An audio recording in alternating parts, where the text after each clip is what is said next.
Bueno, buenas tardes. Creo que se van cargando los participantes.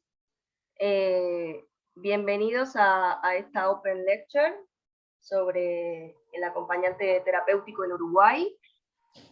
En la tarde de hoy nos van a estar acompañando la doctora Mayda Portela.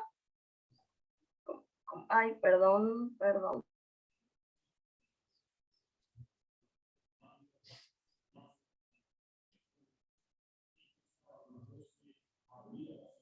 Bien, la doctora Mayda Portela, que es directora del Departamento de Psicología, fue además exdirectora de la Tecnicatura en Acompañamiento Terapéutico y actualmente es docente de la Tecnicatura de las materias del rol del acompañante terapéutico y trabajo en equipo interdisciplinario e intervención en sistemas de salud y enfermedades crónicas.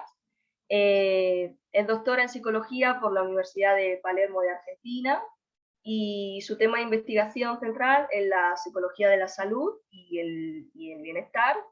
Hizo la tesis doctoral sobre el funcionamiento psicológico positivo, la regulación emocional y estrategias de afrontamiento en relación a la adaptación en adolescentes en tratamiento por cáncer.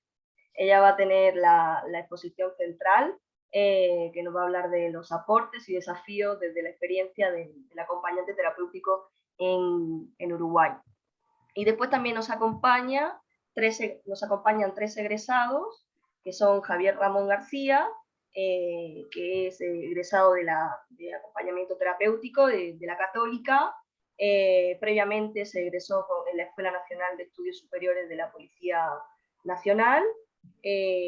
Está vinculado a distintos convenios con INAU a través de centros de referencia. Ha participado en distintos talleres del programa de menores infractores, relacionamiento del Poder Judicial y el Ministerio Público, y desde 2018 tiene a cargo la coordinación de uno de los dos proyectos que tiene la Escuela Horizonte, y ahora nos hablará de ello. Por otra parte tenemos a Sebastián Cobas, que también es egresado de acompañamiento terapéutico. Trabaja como tallerista de estimulación cognitiva en residenciales de Montevideo, Canelones y Paysandú. Y también trabaja con pacientes particulares. Además escribe en una columna mensual en el suplemento Pasividades del diario El Telégrafo de Paysandú sobre distintos temas de interés para personas mayores y genera contenido para el canal de YouTube Soluciones Mayores. Así que si quieren seguirlo.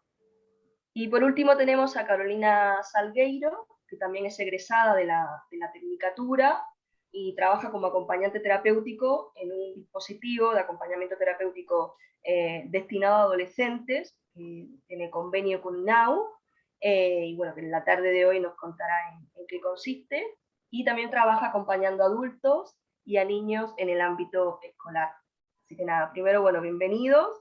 Muchas gracias por estar acá y por tomarse su tiempo para esta Open Lecture y por haber aceptado la invitación, tanto por parte de los egresados como por parte de la ponente, la doctora Mayda Portela.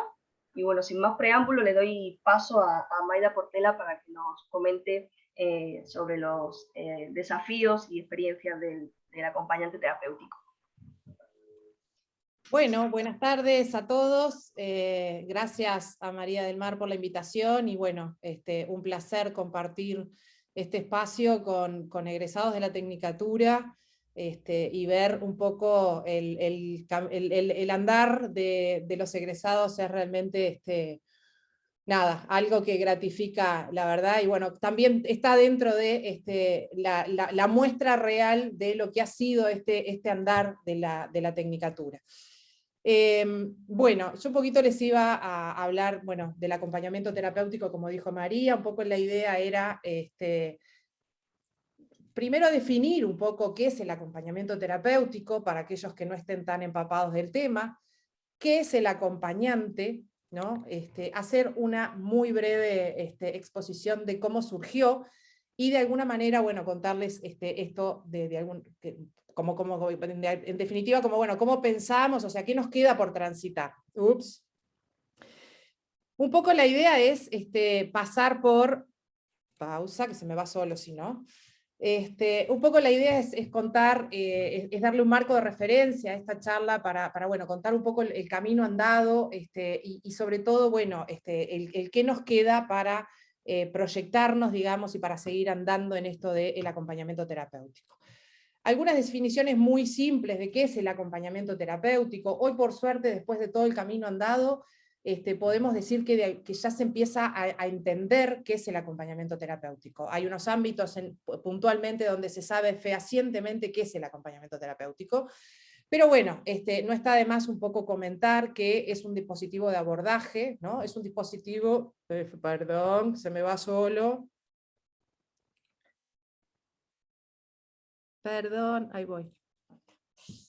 Bueno, es un dispositivo de abordaje terapéutico, de abordaje en salud mental. Es un dispositivo que viene como a complementar el trabajo que se hace a nivel profesional. Sirve básicamente para potenciar de alguna manera los tratamientos que se establecen en la clínica. Como tal, es un dispositivo ambulatorio, domiciliario o institucional. Esto de alguna manera nos empieza a marcar las áreas donde puede empezar a trabajar el acompañamiento terapéutico. Verán que, bueno, después un poco con los aportes de los acompañantes también van a entrar a ver la variedad de ámbitos donde puede insertarse el acompañante terapéutico y la importancia de alguna manera, porque viene a ofrecer una mirada y una mirada particular de ese caso que se esté trabajando. Es un abordaje en salud mental, ¿no? Por lo tanto ya nos marca también el área en la cual se va a desarrollar, y está inserto en equipos de tratamiento. El acompañante no trabaja solo, el acompañante siempre trabaja de la mano de un equipo terapéutico.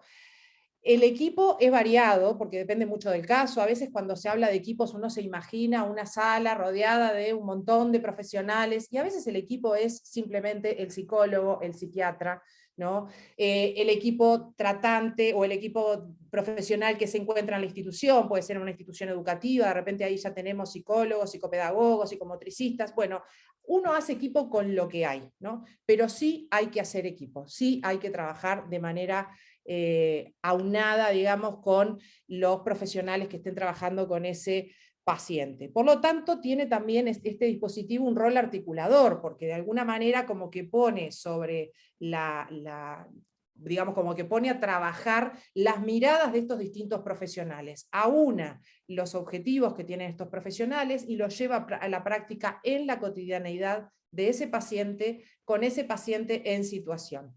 Por eso también decimos que es un dispositivo articulador, en el sentido de que, bueno, integra, digamos, en su trabajo distintas miradas. Bueno, ¿qué es el acompañante? ¿No? Obviamente, el acompañante es la persona que porta el dispositivo de acompañamiento terapéutico. Es el técnico formado en acompañamiento terapéutico que ejecuta una función determinada. Es un agente de salud mental. De vuelta, volvemos a traer esto de que, bueno, está inserto en los equipos de trabajo interdisciplinarios, no trabaja de manera aislada, brinda una atención personalizada, de alguna manera se focaliza a trabajar con el paciente asignado a través del vínculo que se establece con ese paciente. La parte central, por eso un poco la imagen acá, que es una especie de puzzle lo que hace el AT, ¿no? El AT se conecta con el paciente, evalúa capacidades, fortalezas y dificultades de ese paciente, se especializa de alguna manera en esto de implementar estrategias, es quien las piensa con el equipo y las lleva a cabo de manera sola también, en ese caso. Es por eso, bueno, esto del rol flexible, digamos, de lo que es el acompañante terapéutico. Acá la diferencia es que uno puede decir, bueno, el acompañante tiene cierta independencia de alguna manera. ¿Independencia de qué? Y bueno, independencia de corrientes terapéuticas, independencia de, digamos, no está adherido a una corriente terapéutica determinada. Se alinea a lo que ya viene trabajándose en ese paciente y ejecuta estrategias con ese paciente. La utilidad que tiene es que trabaja con el paciente en la cotidianeidad del paciente, ¿no? A diferencia de lo que son los equipos terapéuticos que trabajan más en clínica. Por eso lo de la atención personalizada también. Bueno, acá marco como una especie de duda entre esto de, o cuestionamiento esto de, ¿se es AT o se hace de AT? ¿No? Vengo escuchando hace mucho tiempo esto de, bueno, se contrata a personas que tienen formación en psicología, pero que no son AT para desempeñar la función de AT. ¿Está bien o está mal? No lo sabemos, ¿no? Esto para mí va de la mano de marcar la diferencia entre rol y función, ¿no? El rol es lo que define una especificidad de alguna manera, ¿no? Entonces, y bueno, si yo soy AT, es como que soy portador de un rol determinado y trabajo en función de ese rol. Si hago una función, no necesariamente tengo que estar formado en el acompañamiento terapéutico y puedo cumplir la función de acompañante terapéutico. ¿Está bien? ¿Está mal? Bueno, dejo la duda. A nivel internacional, de hecho, también lo venimos discutiendo bastante, esto de decir, bueno, cuál es el perfil que puede tener un acompañante, cuál es la especificidad y de alguna manera cuáles son las injerencias del acompañante. ¿Qué es lo que se espera de ese acompañante? ¿No? Y todo eso puede estar marcado desde el punto de vista de pensar el acompañamiento terapéutico como un rol específico. Ese es un poco el leitmotiv que viene teniendo la Universidad Católica en la formación de nuestros acompañantes, en esto de el agente de salud especializado en un rol determinado, ¿no? Dentro de un proceso de tratamiento. Ese rol es bien específico del AT.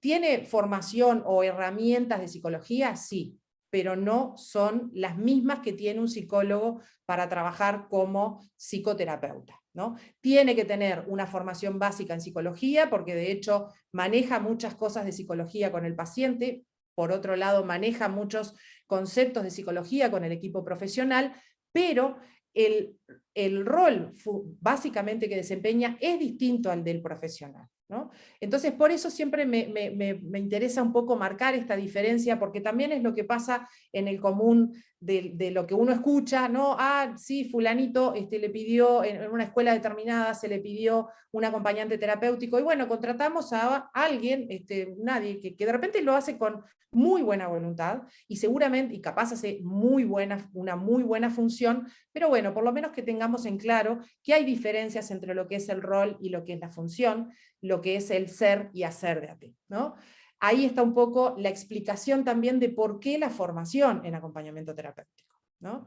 La formación básicamente los va a ir preparando para desempeñar este rol, amalgamarse a este equipo de trabajo terapéutico y poder aplicar las estrategias en el paciente, en la cotidianeidad, de manera adecuada. No es, a veces lo digo medio en chiste, no es una terapia a domicilio, ¿no? La terapia está en un ámbito determinado, con un marco de referencia determinado, con una formación determinada. El AT cumple otra función, es como potenciadora de alguna manera de esos tratamientos, ¿no?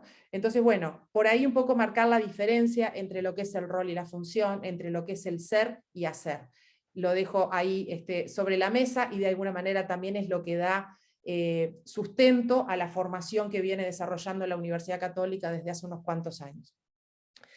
Es una figura integradora, también por esto que les decía, porque amalgama distintas miradas profesionales que pueda tener ese paciente, y las pone a trabajar, digamos, en el paciente y su entorno. Por ende también es un constructor de puentes. Voy a pausar acá, ya está pausado. Bueno, algunos mitos y realidades sobre esto del acompañamiento terapéutico, y algunas de estas cosas que se escucha también en el común, digamos, en la sociedad, de lo que es un acompañante terapéutico, ¿no? Esto, bueno, el acompañante cuida al paciente, sí, pero no solo, ¿no? Acá tenemos que recordar siempre esta figura de lo terapéutico, ¿no? ¿Qué es lo terapéutico? Y justamente lo que vamos a trabajar con ese paciente, ¿para qué? Para darle la máxima autonomía posible. Por lo tanto, esto de, bueno, se cuida, pero se cuida de una manera particular. No es solo una persona que va a acompañar a ese paciente, sea donde sea, sino que va a ser un acompañar con una mirada y un posicionamiento terapéutico. El AT entretiene al niño o el adulto, también se ve por ahí esta cuestión de, bueno, el acompañante es el que lleva al nene al cine, el que lleva al nene a una plaza. No, no es un rol terapéutico. También una aclaración acá, que puede pasar que dentro de toda esa estrategia que tiene el acompañante haya algún momento puntual donde haya alguna actividad de recreación, pero no es el leitmotiv del trabajo del acompañante terapéutico. El acompañante trabaja activamente en pos de lograr determinados objetivos que se planifica para ese caso concreto. El AT es un asistente personal, y esto lo traigo porque es una cuestión que se escucha también bastante en esto de, bueno, pero si está la figura del asistente personal, el asistente personal es una figura sumamente importante, es un recurso que se ofrece desde el Estado, que es una, digamos, es una asistencia real y súper importante. Esto no lo traigo porque sea ni más ni menos que el acompañante o estar en contra de, solo que es un rol distinto. Volvemos a lo que les decía anteriormente, rol y función, ¿no? El rol que se desempeña, que desempeña el asistente personal es un rol de cuidador. El acompañante terapéutico cumple un rol terapéutico. Ahí está un poco la diferencia entre lo que es el asistente personal y el acompañante terapéutico. El AT trabaja solo y piensa su trabajo de manera autónoma. Bueno, otra vez remarcar, y acá están los acompañantes egresados que otra vez estarán diciendo, otra vez Maida hablando de los equipos terapéuticos, y sí, lamentablemente. ¿Por qué? Porque es lo que nos resguarda un poco la tarea y lo que asegura la efectividad del trabajo del acompañante terapéutico. ¿El AT es un profesional? No, es un técnico con un muy buen nivel de reconocimiento a nivel estatal. La formación tiene un título que ya seguramente después María les cuente, pero bueno, es un título reconocido por el Ministerio de Educación y Cultura y por el Ministerio de Salud Pública. Por lo tanto, es un título técnico con todos los avales necesarios para ejercer la labor que tengan que desempeñar. ¿El AT siempre hace lo mismo? Y bueno, no. O sea, yo me formo de AT y puedo trabajar con cualquier paciente y hacer siempre lo mismo, y no. El AT, sí, y eso es la parte que me parece que es más entretenida del trabajo, es que aunque se dedique a un área de trabajo específica, siempre tiene un paciente nuevo enfrente.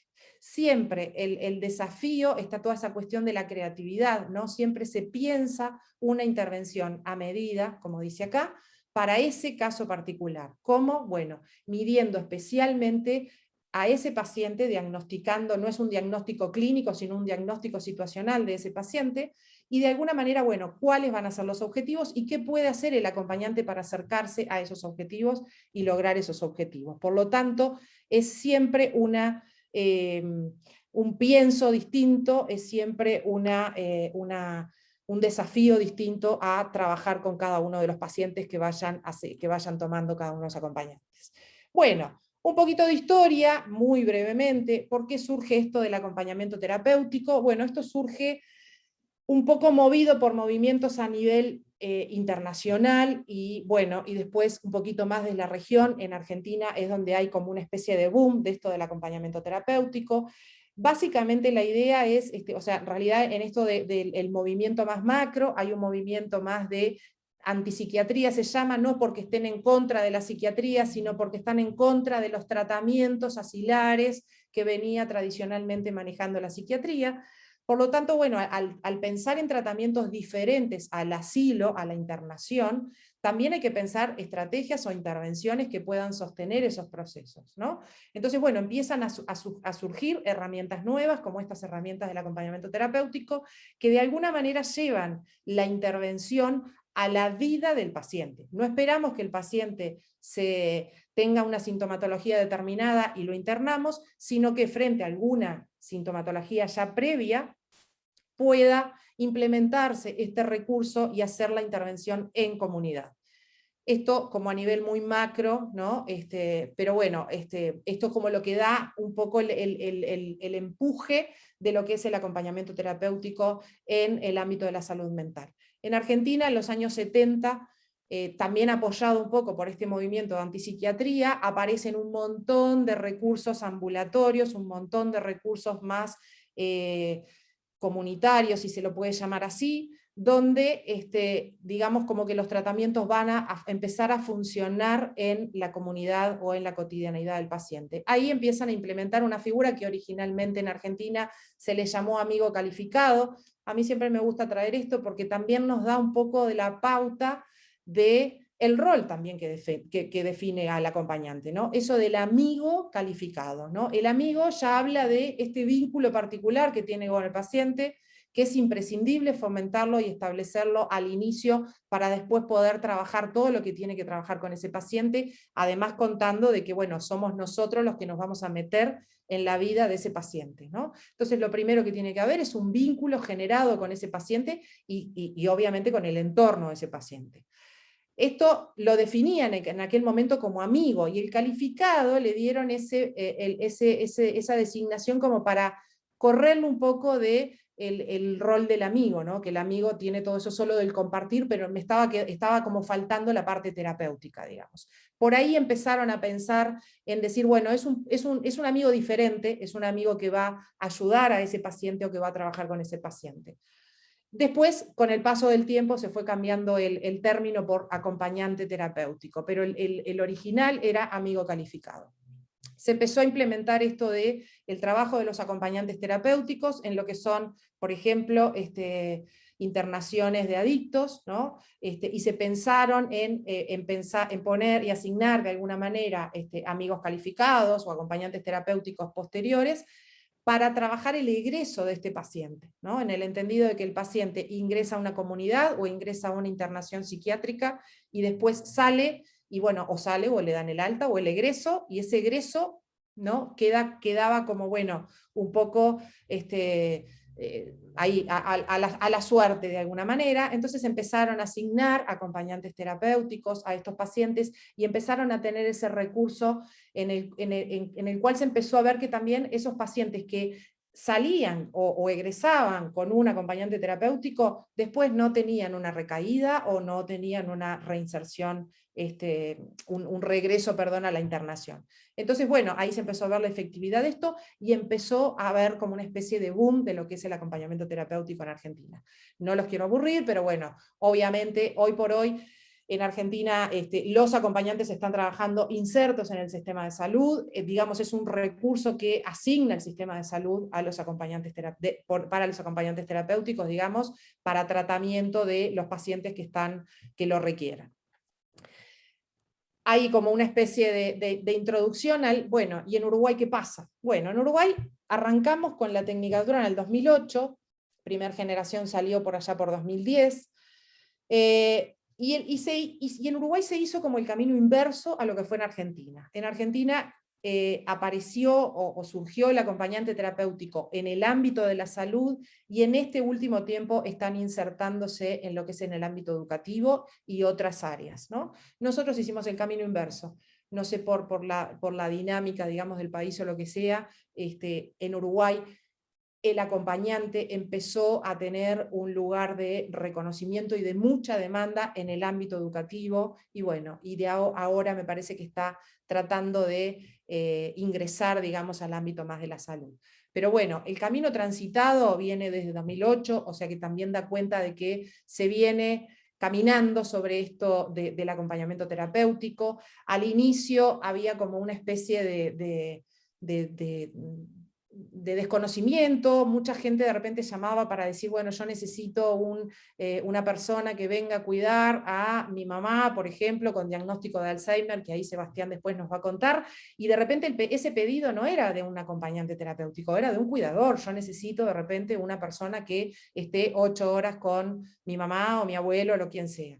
Hoy por hoy ya los pedidos vienen como bien sistematizados, son el entendido de que ya se sabe qué es lo que va a hacer el acompañante y para qué se pide un acompañante, ¿no? ¿Me avisás, María, si vengo bien o si tengo que ir apurándome? Va bien, va bien. Bueno, bien. Bueno, un poco pasando por la definición rápida y gruesa de lo que es el acompañamiento terapéutico, de lo que es el acompañante y de alguna manera por qué surge, llegamos a esto de pensarlo un poquito en Uruguay, ¿no? Bueno, en Uruguay esto que les contaba, nacimos, crecimos y nos estamos proyectando. El crecimos de alguna manera me parece que es el momento actual, y nos estamos proyectando a decir, bueno, ¿hacia dónde va en Uruguay esto del acompañamiento terapéutico, ¿no? Nacimos con un foco muy fuerte en lo que es la formación, ¿no? Nosotros tenemos una ventaja, de alguna manera, de haber mirado cómo fue el proceso de los argentinos para aprovechar ese proceso que hicieron ellos y, bueno, capitalizar todo lo que habían hecho y decir, bueno, nosotros tenemos que hacer una formación dentro de una universidad, para que la formación tenga todo ese resguardo de académico, ¿no? Y también de validación de lo que va a ser después el ejercicio de los acompañantes. Entonces, bueno, en el 2008, bueno, se pensó la tecnicatura, se pensó un poquito, bueno, cuáles iban a ser las áreas de trabajo de los acompañantes, y en función de eso se armó esa primera malla curricular de la tecnicatura, que fue en el 2008. Esa formación tuvo una formación muy fuerte, o por lo menos con mucha presión en lo que era el trabajo supervisado, ¿no? Siempre marcamos esto de la importancia de supervisar. No voy a entrar en detalle de qué es esto de la supervisión, pero para el que no esté dentro del ámbito de la salud mental, bueno, la supervisión es ese espacio donde uno va a revisar lo que está trabajando de alguna manera, para tener una mirada objetiva. Puede tener como dos grandes miradas esta palabra de supervisión como una visión de alguien superior o más experiente, o como esa mirada más de ir a ver con un otro, puede ser un acompañante más experiente, puede ser un profesional, esto de, bueno, ¿qué estoy trabajando con este paciente? Revisar lo que está pasando, lo que viene funcionando, lo que no viene funcionando, dónde están las dificultades, dónde están las trabas de alguna manera del proceso, y aporta, digamos, al trabajo. ¿Por qué entonces esto de la importancia de la supervisión? Y vuelvo un poco a lo que decía al principio también, en esto de la importancia de la supervisión, y acá me faltó poner equipo, pero esos eran como los dos grandes focos que insistimos muchísimo durante la supervisión de las primeras generaciones, sobre todo por esto de cuidar, ¿no?, el dispositivo, de cuidar que las primeras experiencias del acompañamiento terapéutico sean realmente efectivas y eficientes, de manera tal de que eso mismo haga que se siga generando la demanda. Por suerte se fue haciendo un buen camino, digamos, porque bueno, esto fue creciendo con los años. También una de las cosas que es importante, la formación ha sido ininterrumpida en todos estos años, ¿no? O sea, no hubo ni un año donde no hubo inscriptos, no se cortó por nada, o sea que viene sistemáticamente dictándose la tecnicatura, por lo tanto egresando sistemáticamente acompañantes terapéuticos. También al inicio, en esto de cuidar un poquito, por eso lo ponía en esto de nacimos, crecimos y nos proyectamos, porque el nacimos implicaba esto de cuidar un poco la criatura, ¿no? De cuidar un poquito al bebé, en esto de que, bueno, que salga lo más fuerte posible a la sociedad. Entonces, bueno, también hicimos un fuerte esfuerzo en esto del cuidado de la demanda, ¿no? Nosotros nos tomamos mucho tiempo, durante muchos años, en esto de, bueno, no es me piden un acompañante terapéutico y asigno a cualquiera, sino que nos tomamos la molestia de ver cuál era el mejor perfil del acompañante para ese paciente puntual, ¿no?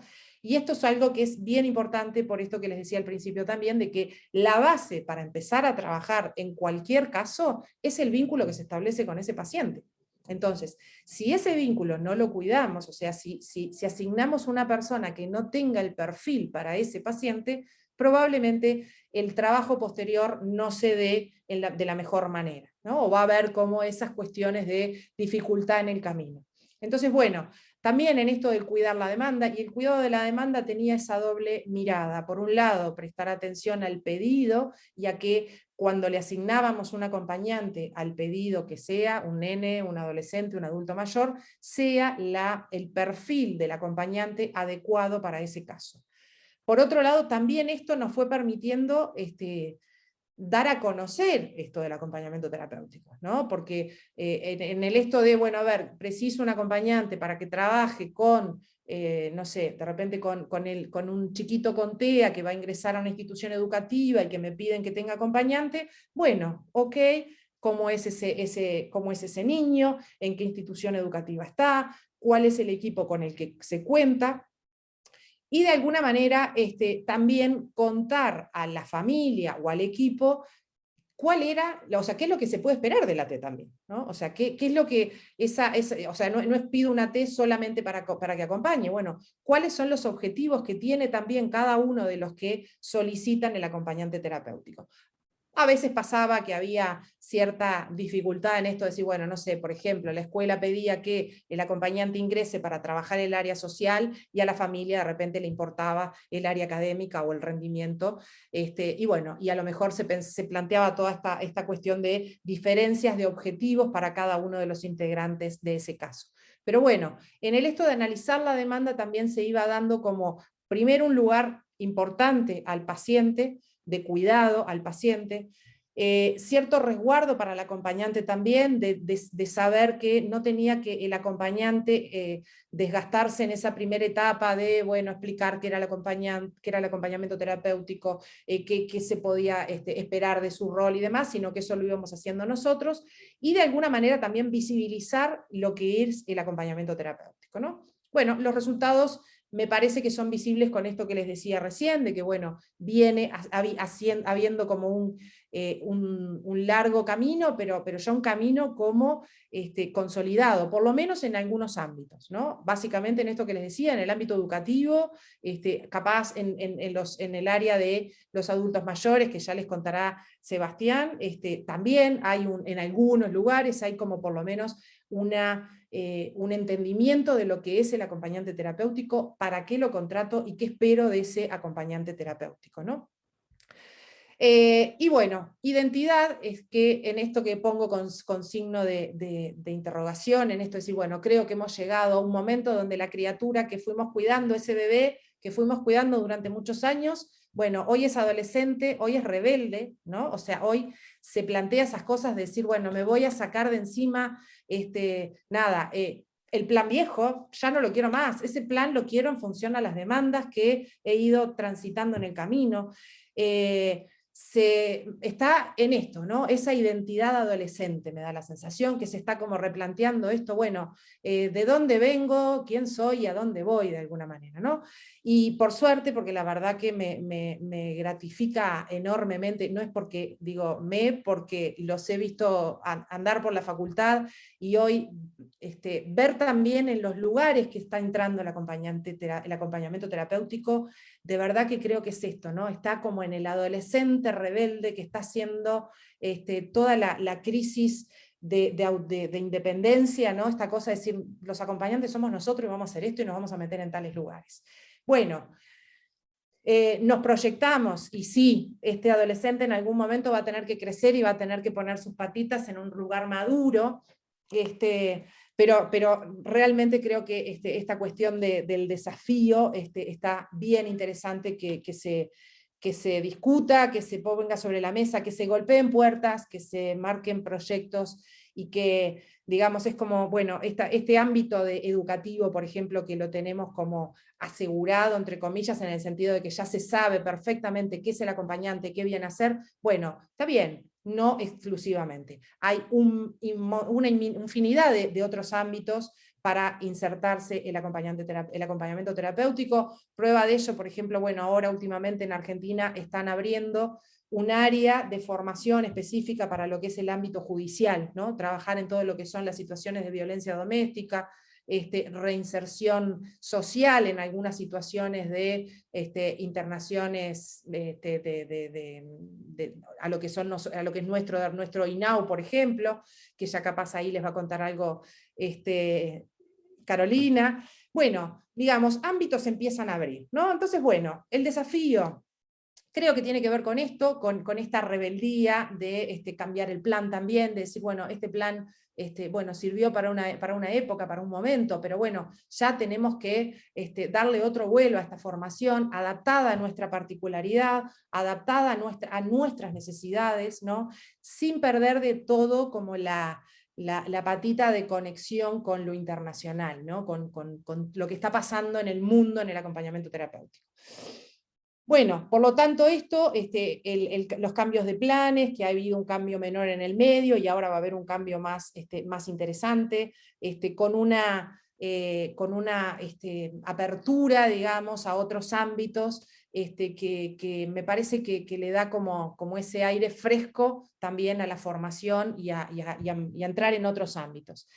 En el ejercicio profesional o técnico profesional de los ATES, me parece que también, bueno, queda como el desafío de entrar en el sistema de salud, ¿no? Que de a poquito viene habiendo como algunas cositas mínimas, pero bueno, el AT es muy útil dentro de lo que es el sistema de salud, en enfermedades crónicas, en el afrontamiento del cáncer, por ejemplo, que María les contaba que era lo que yo había estudiado, pero bueno, en sostener el psiquismo de esa persona que enferma, ¿no? Y que mucho tiene de impacto en la forma de afrontar su enfermedad, que no es lo mismo transitarlo solo que transitarlo con un acompañante que sostenga de alguna manera emocionalmente a ese paciente y a ese entorno.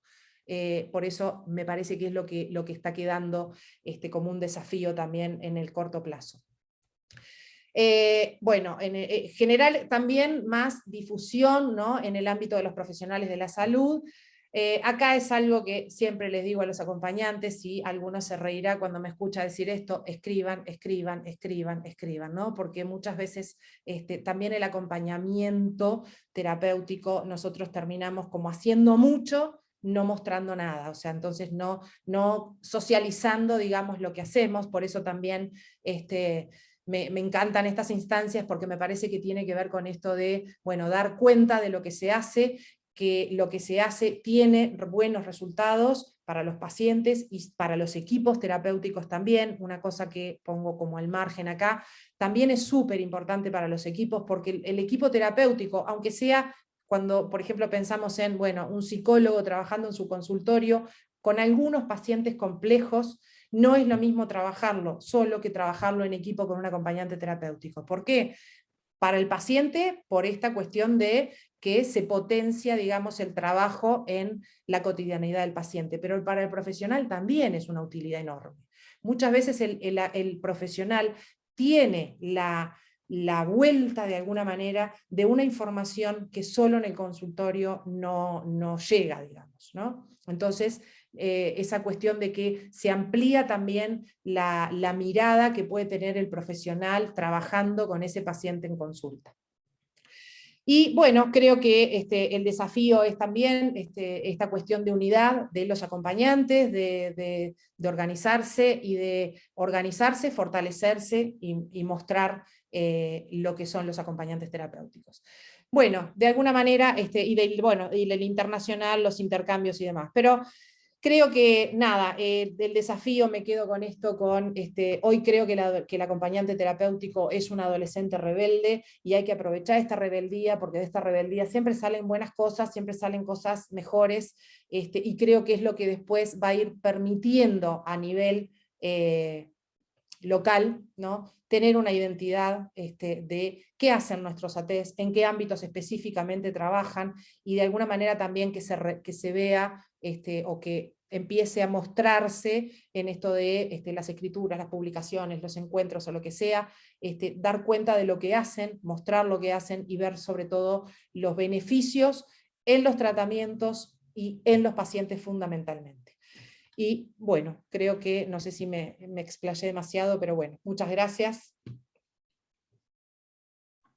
Muchas gracias, Maida. Nada, ha sido muy, muy clarificador, creo que abre muchas puertas que, bueno, quien quiera preguntar tiene, se me olvidó decirlo al comienzo, pero está la opción de preguntas y respuestas para quien quiera pueda escribir ahí la duda o cualquier consulta que tengan, y nosotros después de finalizar la vamos resolviendo, ¿no? Así que nada, gracias. Muchas gracias, Maida, por tus aportes. Yo siempre digo que para mí es una tranquilidad haber agarrado la tecnicatura, porque cuando Maida dejó la dirección de la tecnicatura en acompañamiento terapéutico, me la ofrecieron a mí. Es una tranquilidad para mí poder agarrar la tecnicatura después de Maida, porque está todo como bien hecho, ¿no? Está todo como bien arreglado, todo bien aceitado, entonces como muy fácil eso. Y bueno, ahora como ha dicho Mayra, nos quedan unos desafíos por el tema del rediseño, del cambio de plan, y bueno, que van saliendo, y luego lo comentaremos, pero yo siempre digo, es una tranquilidad haberla tomado después de Mayra, porque es como un pastel que ya está moldeado, o sea Te que queda, nada. te queda acompañar al adolescente. El bebé era súper fácil de llevar, ya ahora. No. Gracias, María. Gracias a ti. Bueno, damos paso ahora a Javier Ramón, que nos va a hablar de la parálisis cerebral y del trabajo como acompañante en un equipo. Cuando quieras, Javier.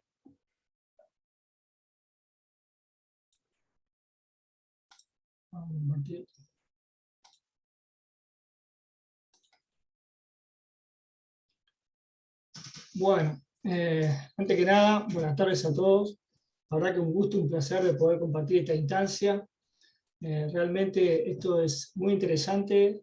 ¿Por qué? Porque llega, en definitiva, a todos los interesantes, a todas las personas que realmente le interesa tener un acompañante terapéutico en cualquiera de los órdenes de la vida. Como decía muy bien la doctora Portela, si será importante trabajar en equipo, ¿sí? Bueno, me ha tocado mi experiencia personal ya en el 2018, y tengo que decirlo, gracias bueno, a que estaba cursando dicha tecnicatura, bueno, me abrieron las puertas en un centro reconocido a nivel nacional, y justamente el título de mi ponencia, la parálisis cerebral y el trabajo en equipo como AT en un centro de internación. Un centro de internación, como le dije, muy importante, donde a lo primero tenía muchas expectativas, ¿verdad? La parálisis cerebral, sin entrar en detalles, los chicos con parálisis cerebral en su máxima expresión, donde realmente complicado ya desde el momento clínico, ¿verdad? Y poder bueno, acercarse a cada uno de ellos. La inquietud, en definitiva, o mi ansiedad era cómo poder traspasar esa puerta, ¿verdad? Cómo poder ingresar a ese mundo, en realidad un mundo nuevo, desconocido, donde, bueno, tuve que aprender del minuto uno. Por suerte tuve profesionales que se acercaron y me apoyaron. Y sin lugar a duda, yo confiado en lo que había aprendido, porque es importante tener esa convicción para enfrentarse a cualquier actividad. Bueno, pero sabemos que un poco gráficamente la puerta, que justamente lo pongo en el PowerPoint, tiene una particularidad.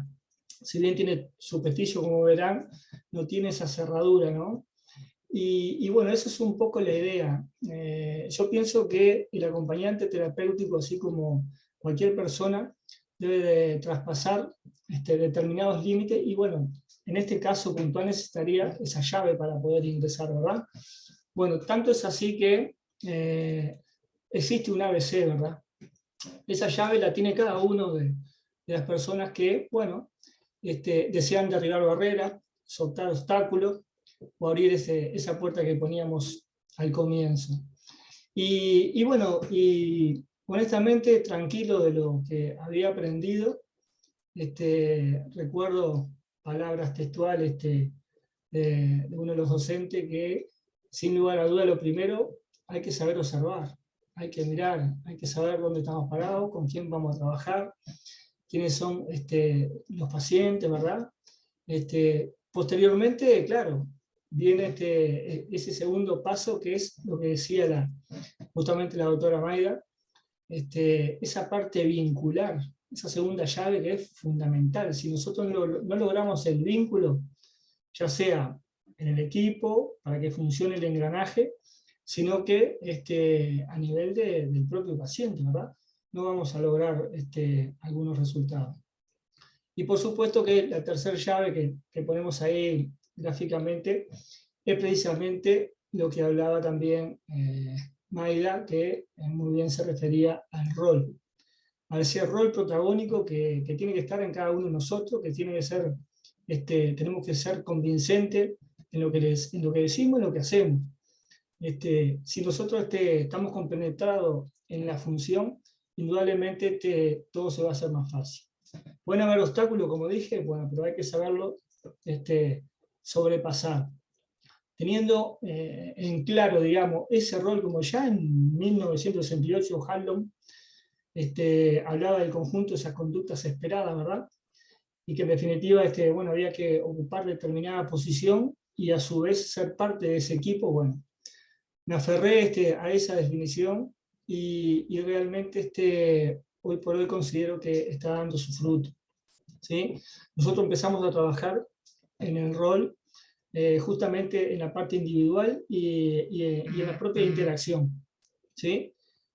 A nivel del equipo, bueno, me dieron una tranquilidad o una confianza porque era el coordinador de acciones. Y eso realmente, bueno, lo tomé como una herramienta que me lo creí realmente. Y se trata de eso.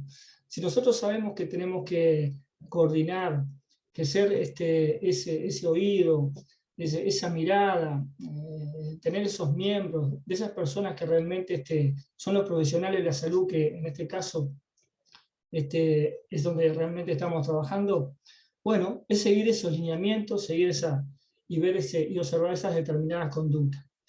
Indudablemente esa interacción era con el equipo, como dije, con, por supuesto, los pacientes, pero también con el personal, ¿tá? Porque vaya que son herramientas necesarias para poder conjugar ese todo que necesita el denominador común, ese paciente que es en este caso es aquel que debemos darle nuestra parte sana, bueno, para poder ayudarlo de la mejor manera posible.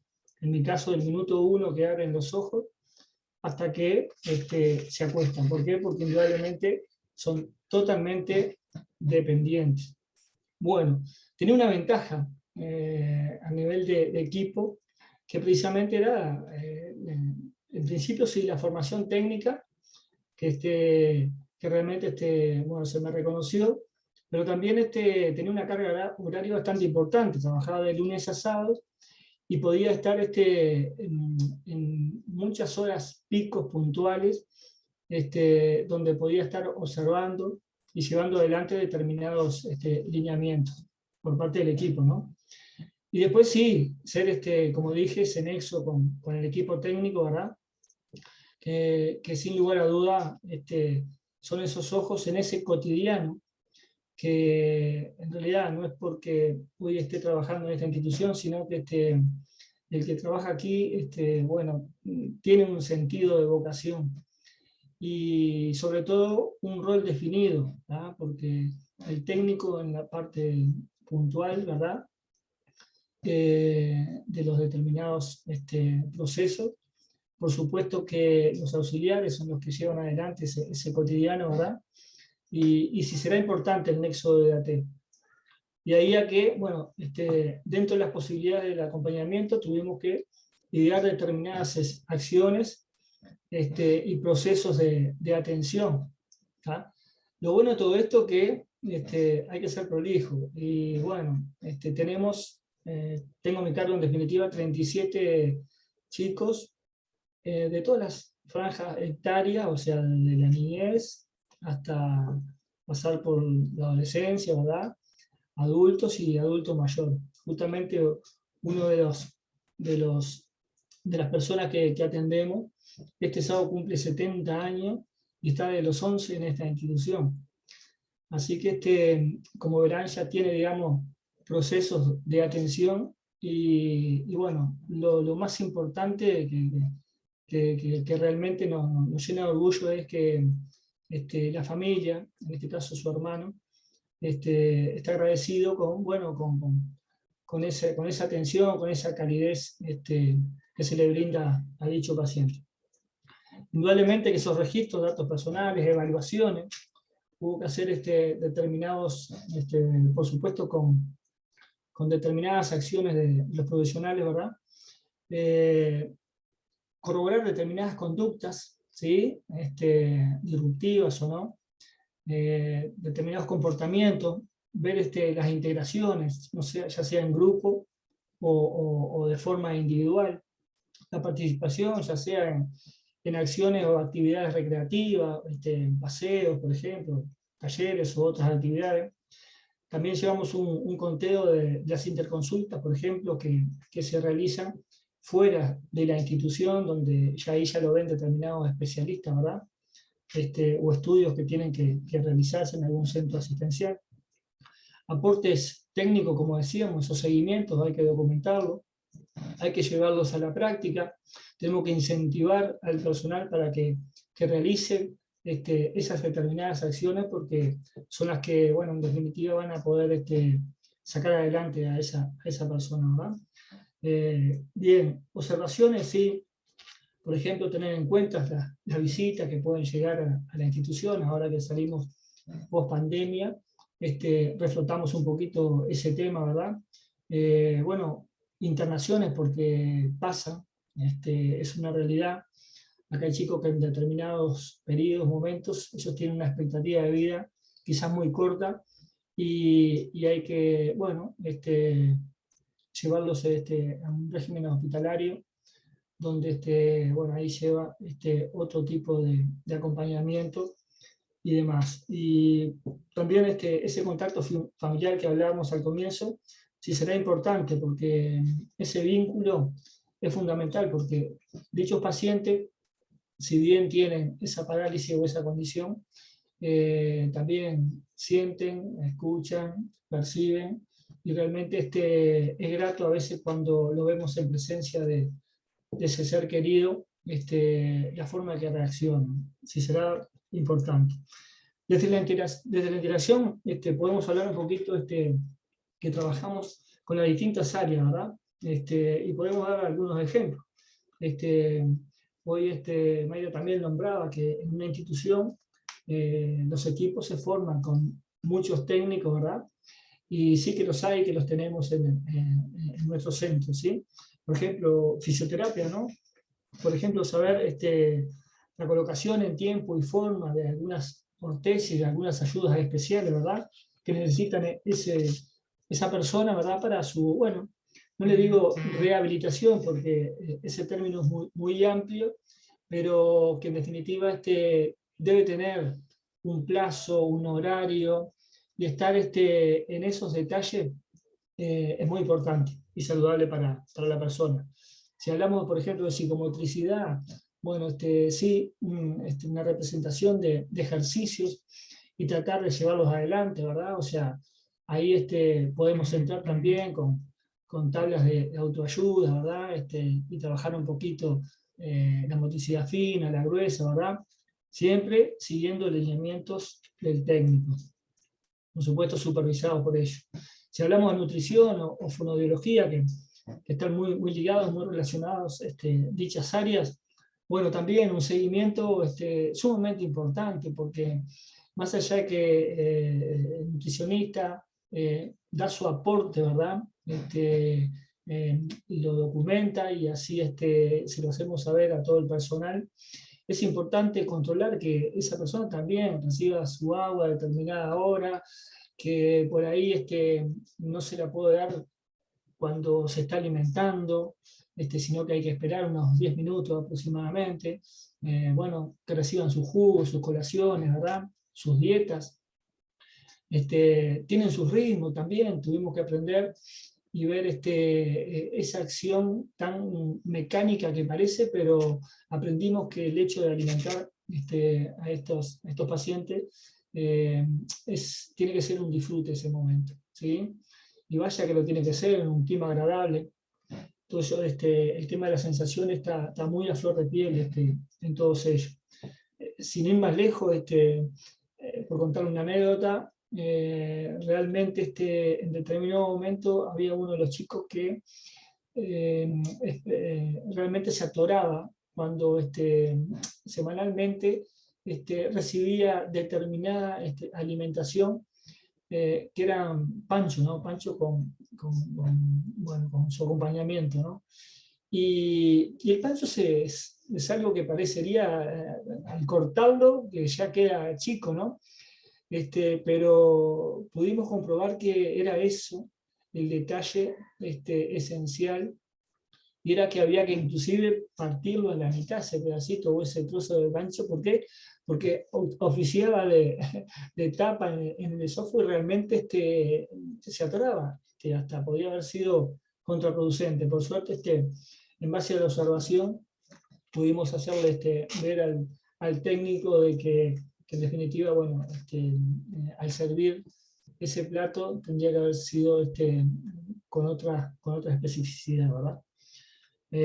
Bueno, otros ejemplos, otras acciones o gestiones que pudimos un poco llevar adelante, también impulsando bueno, la participación de algunos sellos, porque es verdad que no todos, pero algunos con su coeficiente intelectual un poco más avanzado, conseguimos una instancia a través de la Intendencia Municipal de Montevideo, la Secretaría de la Discapacidad, bueno, una instancia de participación en la parte tecnológica.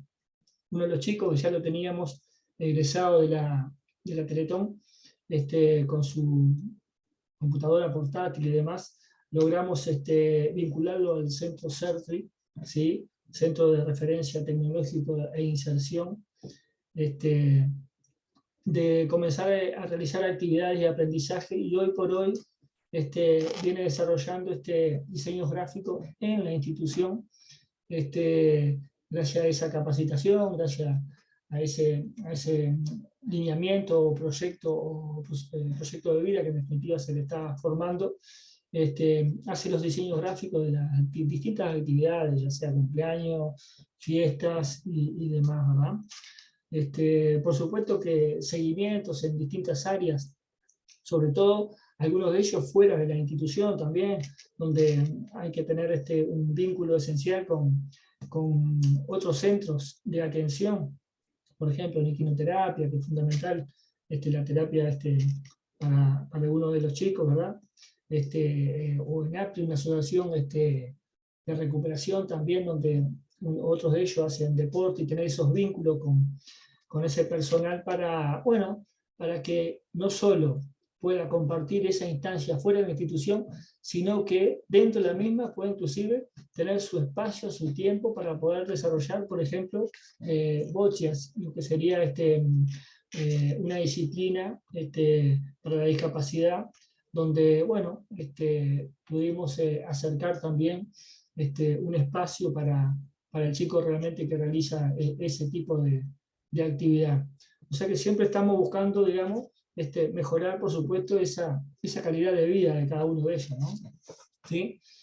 Y claro, esto no es fácil. Por eso yo acá puse un ejemplo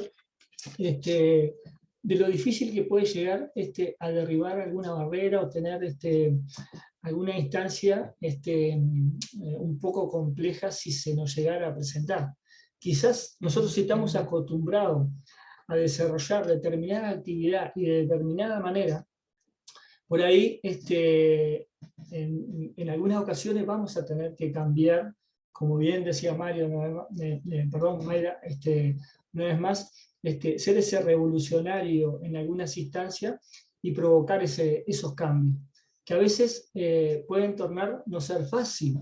Acá ponía un ejemplo, ¿verdad? Si nos cruzamos de brazo y estamos acostumbrados a cruzarnos de determinada manera, quizás al cambiar de posición puede llegar a ser un poco más complejo, ¿sí?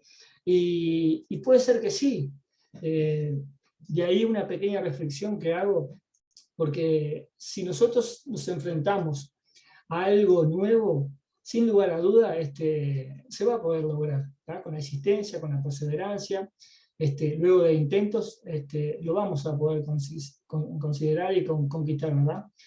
Que sea fácil, y capaz que no, pero hay que pensar en algunos momentos para poder revertir esa situación, sí, seguramente que sí. Quizás a lo primero sea incómodo, ¿sí? Pero quizás en una primera instancia solo pase esa sensación, ¿tá? Indudablemente que después el acostumbramiento o el ejercicio va a variar y puede cambiar. Pero tener presente siempre que toda experiencia nueva, siempre vamos a tener esa dificultad. Sin lugar a duda, hay que tener conciencia de lo que hacemos, respaldo, por supuesto, de un equipo que en definitiva lo hace a uno garantizar sus éxitos. Y bueno, nada, yo feliz y contento de poder brindar esa ayuda o dar de mi parte sana a cada uno de estos chicos que realmente lo necesitan. Estoy terminando y lo dejo con una frase nomás de cabecera que decía la Madre Teresa de Calcuta, que yo hago lo que usted no puede y usted hace lo que yo no puedo. Pero juntos podemos hacer grandes cosas. Les agradezco a todos la atención y la verdad que muchas gracias. Muchas gracias, Javier. Muchas gracias por tu exposición y por bueno, mostrarnos cómo el AT puede ser ese nexo entre el paciente y los demás, con el recorrido que has hecho con los demás, parte del equipo tratante, ¿no? de los pacientes. Así que nada, muchas gracias por tu aporte. Y bueno, cedo la palabra ahora a Sebastián, también otro egresado de la Tecnicatura, que nos va a hablar de la tecnología digital y para la utilización en personas mayores, ¿no? En adultos mayores. Bueno, ¿qué tal? Como bien dijo María del Mar, mi nombre es Sebastián, soy egresado en el 2016. Y bueno, desde que egresé, desde el momento que egresé, trabajo con personas mayores, ¿sí? Pero bueno, antes que empezar a contarles un poco de esto, quiero agradecer a María del Mar por la invitación, quiero agradecer a Mayra, que ha sido mi vínculo con la universidad desde entonces, llamándome cada tanto ahí para hacer algo. Y bueno, no sé si nos está viendo, pero quiero agradecer a Clementina también, que fue mi gran socorro de todas las dudas y de todo lo que hice mal hasta poder llegar hoy a estar acá en esta reunión. Bueno, como les decía, desde que egresé de la Tecnicatura en el 2016, me he dedicado a trabajar con adultos mayores. Ya cuando estaba estudiando, ya tenía claro bueno, que era eso a lo que quería apuntar. Y bueno, traté de absorber, si bien de todo, traté de absorber un poco más específicamente y buscar más información y de hacer más preguntas a los profesores sobre esto, a lo que yo sabía que quería después abocarme, ¿sí? Hoy por hoy, como dijo en la presentación María, trabajo en varios residenciales, tanto en Montevideo como en la Costa de Oro de Canelones, y también trabajo usando las tecnologías justamente, que es un poco de lo que voy a hablar. Trabajo para un residencial en la ciudad de Paysandú. Además de esto, trabajo con algunos pacientes particulares, escribo para un diario y bueno, algunas otras actividades. Desde mi experiencia y trabajando con personas mayores, les puedo comentar un poco, si alguno está desde ese lado pensando bueno, en que esta puede ser una posible opción que tomen si quieren cursar esta tecnicatura y después buscar trabajo. Cuando vas a trabajar con personas mayores, ¿de dónde viene la demanda? Bueno, la demanda viene a consecuencia del consejo de algunos profesionales hacia la familia, ¿no? Como ser neurólogo, como ser el geriatra, un psiquiatra, ¿sí? Y sobre todo, estas personas nos llaman o piden o recomiendan un acompañante terapéutico, en el caso de las personas mayores, para trabajar en el área de estimulación cognitiva, que es incluso dentro de lo que se hace la práctica hacia el final de esta tecnicatura, cuando estudiamos enfermedades neurodegenerativas. ¿Hacemos otras cosas en el campo después laboral? Sí, por supuesto. Por ejemplo, otra necesidad que cubrimos, por la cual a veces nos llaman, es para trabajar con personas tras una ACV, tras un accidente cerebrovascular, sobre todo si esta persona quedó atravesando una afasia, ¿verdad? Y tiene problemas de comunicación. Y bueno, allí recomiendan que haya un acompañante terapéutico un poco para ayudar a esta persona a transitar por estas nuevas características, ¿sí? Que quedaron tras este accidente cerebrovascular, a buscar algunas soluciones que le faciliten un poco el día a día.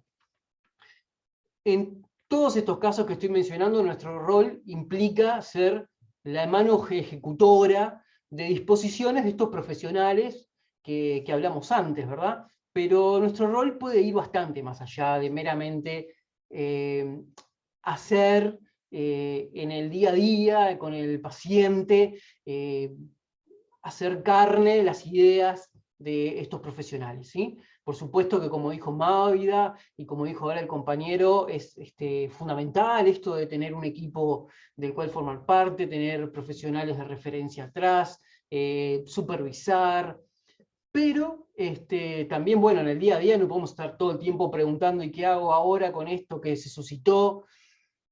Y creo que ahí está un poco también la riqueza del acompañante terapéutico, ¿no? Eso que nos da el estar con la persona más tiempo, generar un vínculo terapéutico, nos da cierta intimidad, esto del amigo calificado que decía Mayra también, ¿no? Este mayor contacto con el paciente nos da un panorama más amplio, ¿sí? Nos da no solo el panorama de sus necesidades, sino también de sus potencialidades, de sus ganas, de sus gustos, ¿sí? Un montón de características de la persona sobre la cual nosotros vamos a poder trabajar. Siempre con el norte fijo en apuntar hacia una mayor calidad de vida y, en lo posible, siempre una mayor autonomía de nuestro paciente. Tenemos la obligación de ser atentos escuchas y ser hábiles observadores. Esas van a ser nuestras grandes herramientas, eso nos va a dar la materia fundamental a partir de la cual nosotros vamos a poder generar estrategias. Para eso hay que conocer bien a la persona, dedicarle tiempo a generar ese vínculo que nos permita conocer todas sus características y a partir de allí poder generar estrategias para brindar soluciones a estas necesidades. Pero yo creo que por sobre todas las cosas, el acompañante terapéutico, la gran característica que tiene que tener es la de ser creativo. Para mí esto es imprescindible en la figura del técnico. Y en esta búsqueda de creatividad es que hoy vengo a hablarles del uso de las tecnologías digitales, incorporándolas a nuestra labor con personas mayores, que es, bueno, específicamente a lo que yo me dedico y de lo que puedo hablar con cierta propiedad, con la poquita que me puede haber dado la experiencia de ya algunos años trabajando en esto.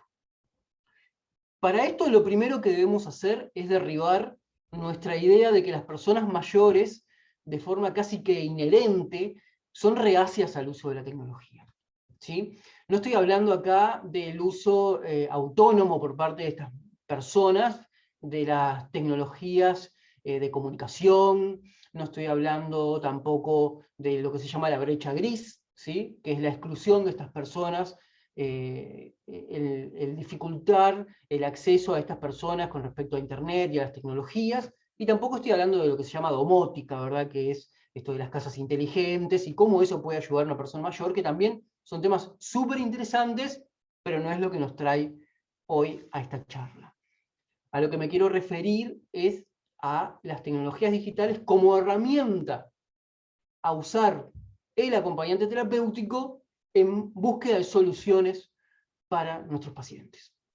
Con nosotros como facilitadores, como intermediarios, y por supuesto utilizando los medios que más se adapten a este paciente, podemos encontrar gran aceptación, ¿sí? En la inclusión de estas tecnologías, ya sean tablets, celulares, laptops, o incluso, como les voy a mostrar después, que yo trabajo con cascos de realidad virtual.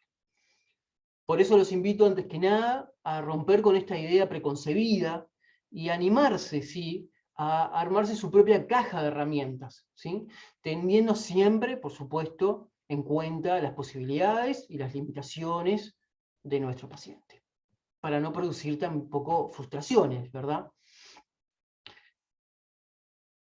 Hoy les decía que una de las cosas para las que más nos llaman al trabajar con personas mayores es estimulación cognitiva.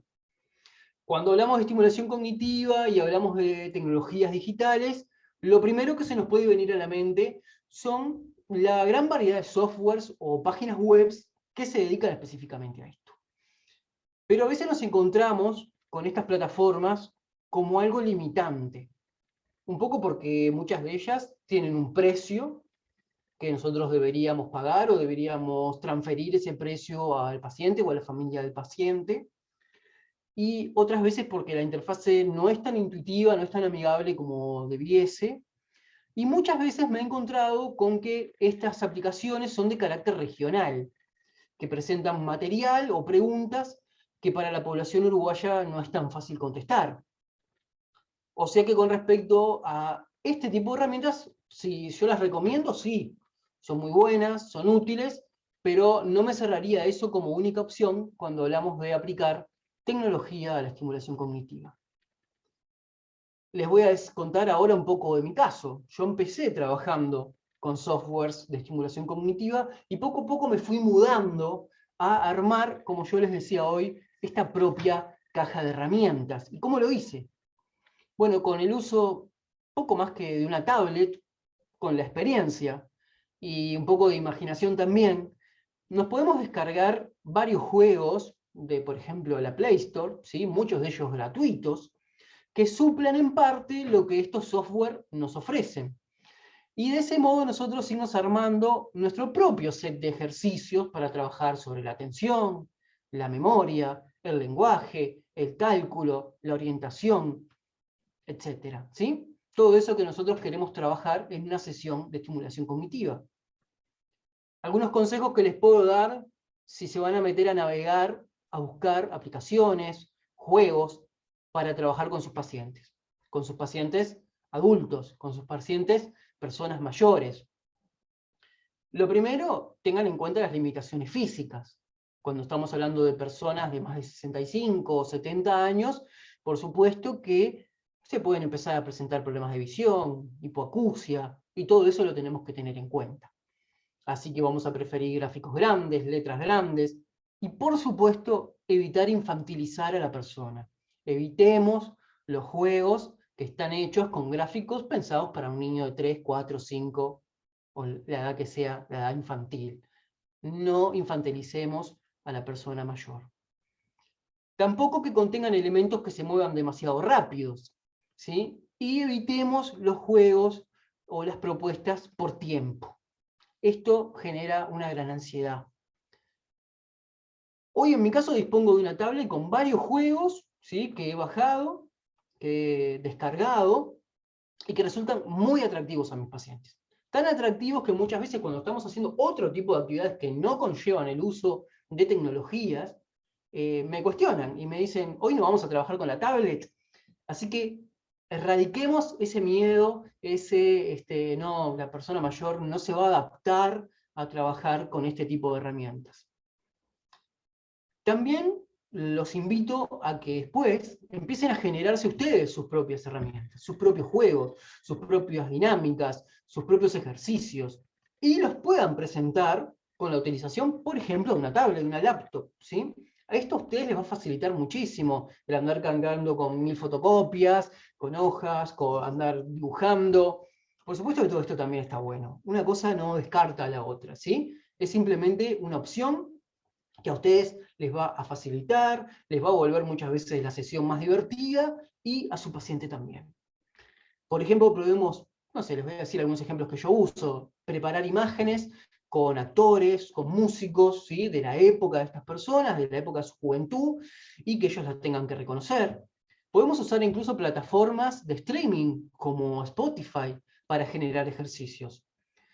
Si nos tomamos el tiempo de conocer a nuestros pacientes, y esto es un lindo ejercicio para hacer sobre todo si trabajan grupalmente, ¿sí? De conocer qué se escuchaba entre sus años de juventud, podemos armar una playlist con canciones de esos artistas, ¿sí? Y después pensar juegos como por ejemplo poner unos segundos de la canción y que ellos tengan que recordar qué canción era, que tengan, ponerle una parte de la letra de la canción cantada y que ellos tengan que continuar la frase. Les aseguro que se divierten un montón con este tipo de actividades y por supuesto sabemos que pone a trabajar tanto su memoria semántica como su memoria episódica. Así que nada, es algo muy beneficioso por todos lados. Les quiero contar que bueno, en los últimos meses vengo trabajando también con realidad virtual. Por supuesto que esto es para una población un poco más reducida. Tengamos en cuenta que muchas personas Independientemente de la edad, a nosotros mismos nos puede pasar, nos ponemos un casco de realidad virtual y nos podemos sentir un poco mareados al principio, un poco desorientados o sobreestimulados. Pero algunas personas que se sienten cómodas, ¿sí?, usando estos lentes de realidad virtual, se nos abre un abanico de posibilidades muy, muy grande, y que además de lo que ya podemos hacer, por ejemplo, con una tablet, se suma, perdón, el tema de la movilidad. Estas personas pasan a moverse dentro de ese mundo virtual. Yo ahora les voy a mostrar una foto. Si aprendo cómo... No sé, sé compartir pantalla. Sé compartir pantalla. Tal vez sé compartir. Bueno, acá. ¿Ahí se ve la foto? ¿Sí? Bueno, ahí de una persona usando justamente lentes de realidad virtual. Por ejemplo, algo que hago con eso, los pongo dentro de un gran paisaje 360 que ellos puedan recorrer, incluso las personas que tienen movilidad para caminar, y hacemos trabajos de atención, de reconocer figuras, después sacar esos cascos tal vez y ejercitar la memoria sobre lo que se vio. Es sumamente estimulante para ellos este tipo de tecnologías. Sin duda, este área de la realidad virtual es un poco por donde viene el futuro, ¿no? En muchas cosas. Se está usando también en psicomotricidad, se está usando en recuperación de la marcha. Nada, creo que vamos a tener con los años grandes novedades en esta materia. Les quiero contar también un poco el tema del uso de esto que estamos usando hoy, Zoom, por ejemplo, ¿no? Durante la pandemia vi muy reducida mi actividad, porque mi actividad principal es la que realizo en los residenciales. Y esto me llevó a pensar cómo podía yo usar las redes para entrar en la casa de mis pacientes, tanto en los residenciales como en las casas de los particulares. Y bueno, contarles que, de nuevo, la creatividad, ¿verdad? El no tener miedo a usar estas herramientas, el ponerse creativos, el atreverse, y con poco más que un celular y utilizando sitios web de diseño que ya vienen con plantillas prediseñadas, monté un canal de YouTube, ¿sí?, al que subí contenido de estimulación cognitiva, algunos de estos libres para que cualquiera los pudiese seguir y utilizar en su casa, y otros como contenido privado, ¿sí?, realizado de una manera más personalizada para ciertos pacientes y ciertos residenciales que lo demandaban. Comenzar con esto, por ejemplo, me llevó al día de hoy poder estar trabajando a distancia con un importante residencial de la ciudad de Paysandú. Zoom, Meet, WhatsApp fueron herramientas que usé para mantenerme comunicado y realizar sesiones con mis pacientes durante esta pandemia. Y antes de irme, les quiero contar, lo que fue para mí una experiencia muy, muy linda que se dio hace 2 años y que creo que ejemplifica de gran manera esto de lo que estoy hablando, ¿no? El título de esta charla, que era el uso de las tecnologías digitales en beneficio de las personas mayores. Y también creo que hace hincapié en esta palabra que para mí es tan importante cuando hablamos de un técnico en acompañamiento terapéutico, que es ser creativo, la creatividad, lo creativo. Hace 2 años llegó a un residencial un residente que había sufrido recientemente un accidente cerebrovascular y lo había dejado con una fascia severa, importante, ¿sí? Y esta persona estaba muy frustrada porque se encontró que las cosas más sencillas del día a día no las estaba pudiendo transmitir a los cuidadores del residencial. Y esto le producía un bajón espantoso. Cosas como ir al baño, como tengo hambre, como tengo frío. Claro, esta persona que recientemente había quedado con estas características no había podido todavía generar recursos diferentes para comunicar estas cosas.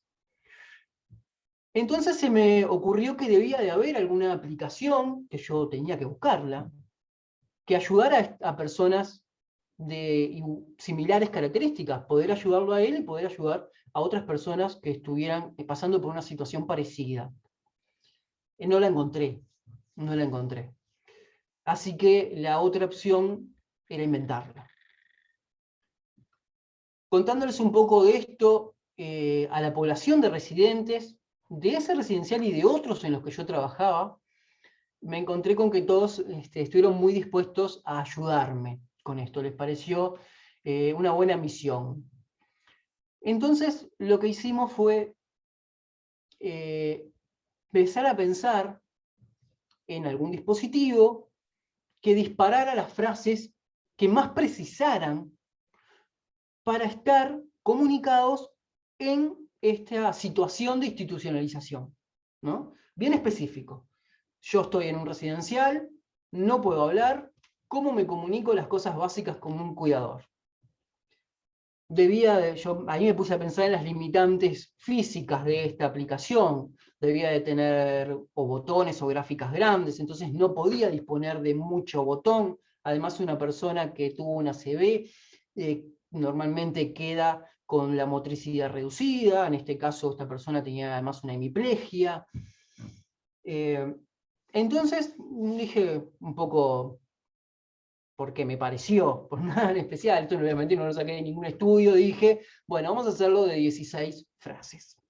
Me imaginé 4 botones grandes en una tablet, y que cada uno de esos 4 botones abriera otros 4 según categorías, ¿sí? Entonces hicimos una encuesta durante unos 3 meses a todos los residentes de 5 residenciales. Más o menos unas 100, 100 y pico de personas. Y la pregunta fue, si solo pudieses disponer de 16 frases para comunicarte en el día a día, ¿cuáles serían? Después de hacerlo, y de que, bueno, a raíz de esto hice como un prototipo para esta persona en particular, retomé a los 6 meses la misma encuesta, a las mismas personas y a los que habían ingresado de nuevo, porque me pareció interesante contar con las diferentes visiones, ¿no? Y tras procesar y obtener las 16 respuestas ganadoras, las 16 frases ganadoras, pero me puse a procurar pictogramas que representaran estas frases.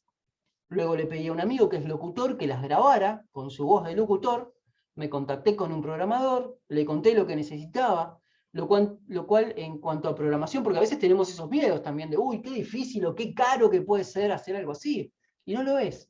Creo que no le llevó más de 3 horas programar y llevar a la realidad lo que hasta entonces era una idea. Y así nació, bueno, lo que van a ver ahora en pantalla, que les voy a mostrar, que es esta aplicación, ¿sí? Donde la persona, apretando un botón, se disparan frases grabadas previamente. Y, bueno, hoy lo que a mí me parece muy interesante y la verdad le dio como un plus a este trabajo, ¿verdad? Fue la participación de todos los residentes. Y de cómo fuimos pensando las mejores estrategias para llegar a este producto, las mejores dinámicas, cómo se podía también,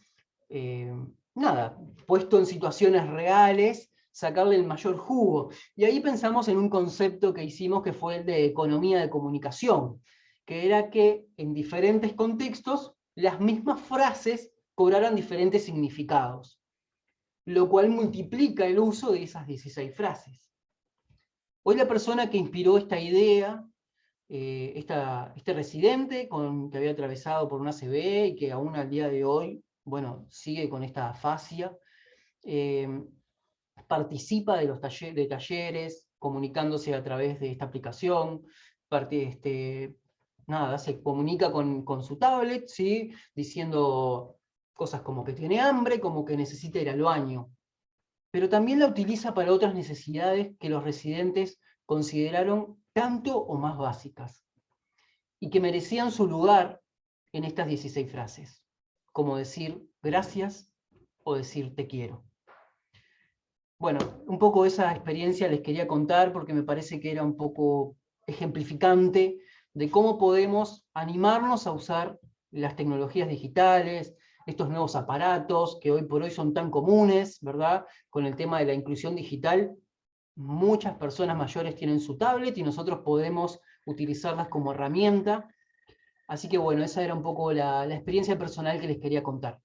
De nuevo agradecerle a María, agradecerle a Maida, a Clementina, y también a los otros expositores, Javier y Carolina, por este tiempo. Me parece fundamental que se den momentos como este, donde podamos, bueno, compartir, contar lo que hacemos, contarles a los que están ahí del otro lado, y que se animen también un poco a seguir estos pasos, ¿sí? Y si estaban pensando, ubicativos de hacer esta tecnicatura, háganlo, está bueno, salimos con un montón de herramientas, ¿sí? Y que no quiere decir que después no haya que seguir estudiando, hay que seguirse preparando todo el tiempo, ahondando en lo que te interesa, y bueno, los propios pacientes te van a exigir estudiar más.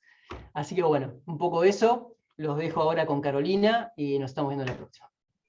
Muchas gracias, Sebastián. Desde luego que sí, desde luego que has dado un ejemplo de un papel activo y creativo del ATE con la creación de la herramienta y todo. Así que bueno, se ha visto que además de ser el nexo con el equipo tratante, también es un generador de herramientas y estrategias terapéuticas, ¿no? Con el ATE. Así que bueno, damos paso ahora a Carolina, que nos va a hablar del papel del acompañante terapéutico en un dispositivo de un dispositivo de tratamiento para adolescentes con acuerdo con el INAU. Me voy a hacer... Bueno, primero saludarlos a todos, agradecerles la invitación, me parece una instancia súper rica para todos. Gracias, Sebastián, aluciné. Me parece que está buenísimo. En esto de, también que traía Maida de los adolescentes que somos, yeah. No, que está bueno que se están dando movimientos, de juntadas de los ATs, de conocernos entre las generaciones, porque claro, conocemos a los que estudiamos juntos, después como instancias así, la pandemia tampoco ayudó, me parece súper enriquecedor. Después hay otras compañeras que están con otras movidas, como acompañantes, me van a matar porque no me acuerdo nunca, a Compiuy, que es acompañantes en la escuela, de cuidados acompañantes. Esto de sí diferenciar, pero no separar, porque en realidad tenemos roles o funciones diferentes, pero el fin último es apoyar a las personas. Así que agradezco la posibilidad de estar acá y bueno, quería compartir, contarles un poco un desafío que se nos presentó, una convocatoria de una organización, de un llamado de INAU a este dispositivo, que es una novedad, que fue un plan piloto que se terminó, en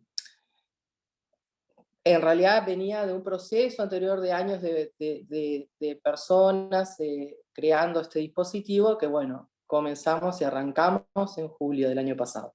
Era un plan piloto de un año, era todo un desafío, y bueno, era un equipo interesante, éramos 15 ATs, con 2 psicólogos, un coordinador del equipo, psiquiatra, trabajador social, administración, y bueno, acá vamos. El objetivo era trabajar con 30 adolescentes en Montevideo, vinculados al sistema de protección de 24 horas, que en su tránsito por el proceso madurativo, esperable para su edad, sufrían alteraciones, que daban cuenta de un padecimiento psíquico comprometiendo el desarrollo de su salud mental.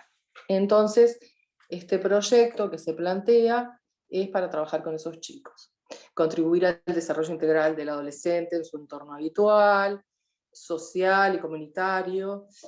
Y bueno, acá vamos, y me acordé de Maida todo el tiempo. Bueno, acá vamos, había que hacer.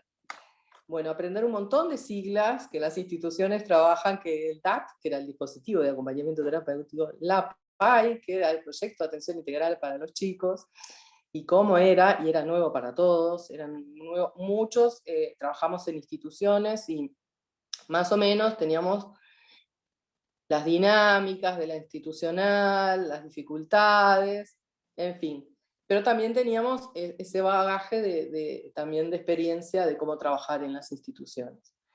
Bien, entonces la idea era que se estableciera en el DAC, el equipo, un proyecto para cada chico, en conjunto con los referentes institucionales que trabajaran con los chicos.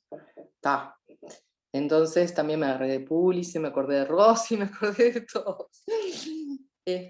Bueno, ta. Y bueno, era una novedad, un dispositivo en el que se trabajaba para evitar las internaciones, para evitar las más institucionalizaciones, y bueno, somos 15, genial, pero un montón de retos y desafíos, ¿no? Uno de los, para empezar por algún lado, era el desconocimiento de nuestro rol.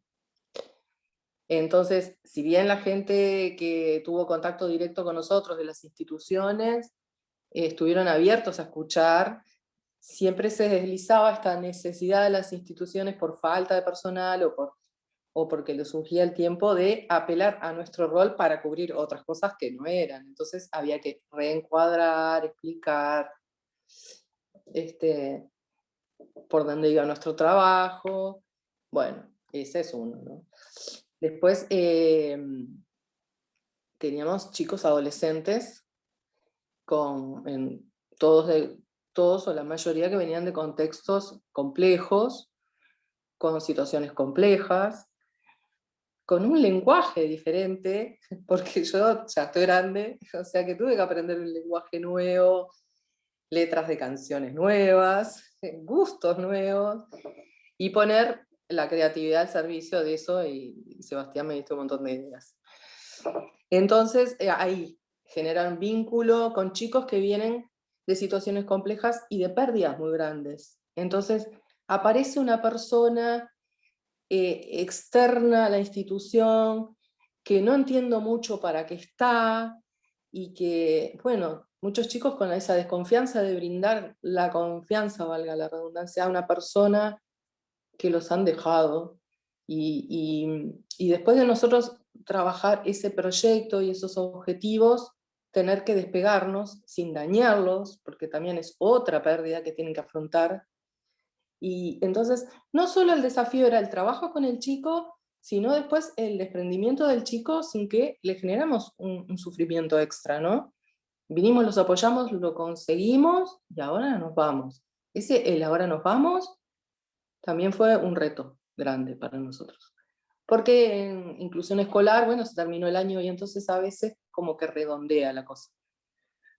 Pero con los chicos en estos contextos fue también un reto y un desafío. Después el gran desafío fue la pandemia. Eso sí que fue increíble, porque primero empezamos a trabajar juntos en julio, pero juntos virtualmente, porque esto de generar pertenencia de un grupo era difícil desde la virtualidad. Y después empezar a trabajar con chicos que recién empezamos a generar vínculo y de repente, uy, está cuarenteneando, uy, lo hizo paro, no tiene COVID. Entonces también era otro desafío.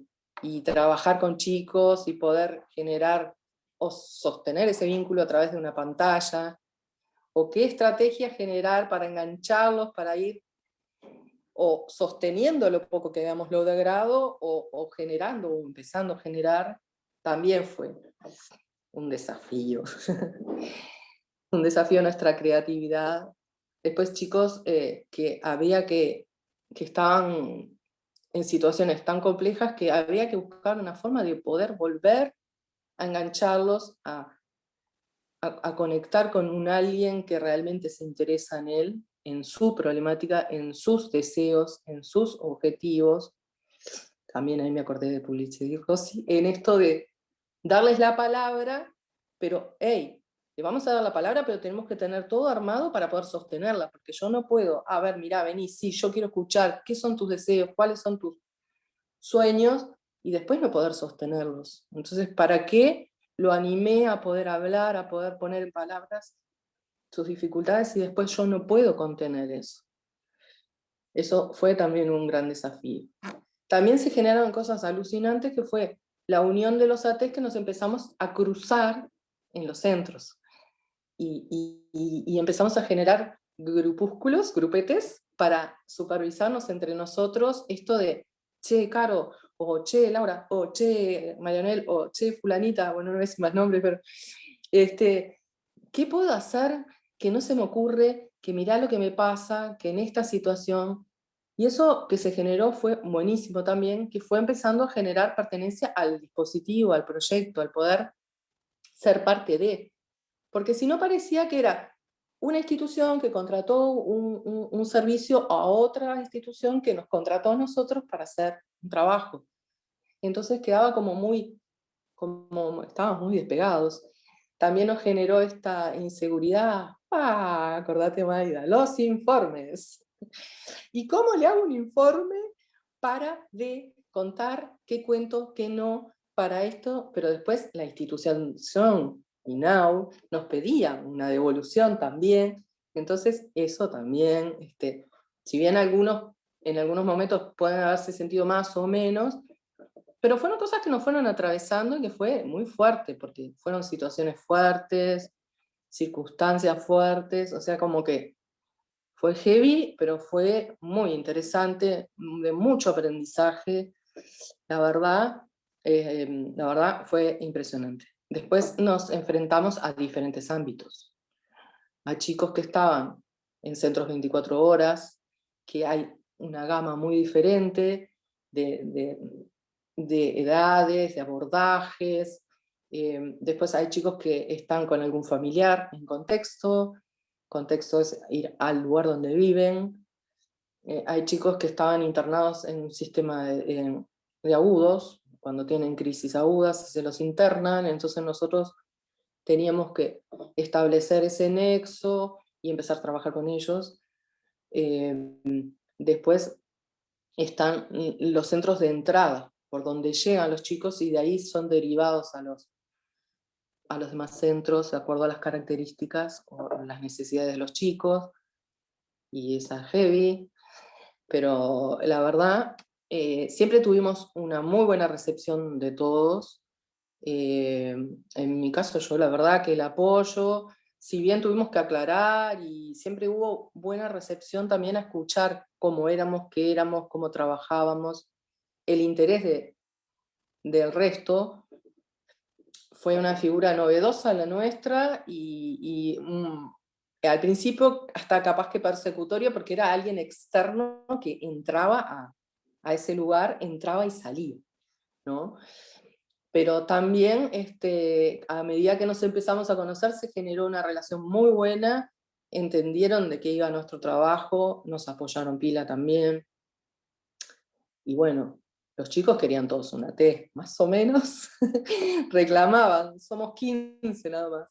Al principio parecía que no llegaban y que no tenían mucha idea qué hacíamos, entonces qué chicos postular, y después empezó a llover, ¿no?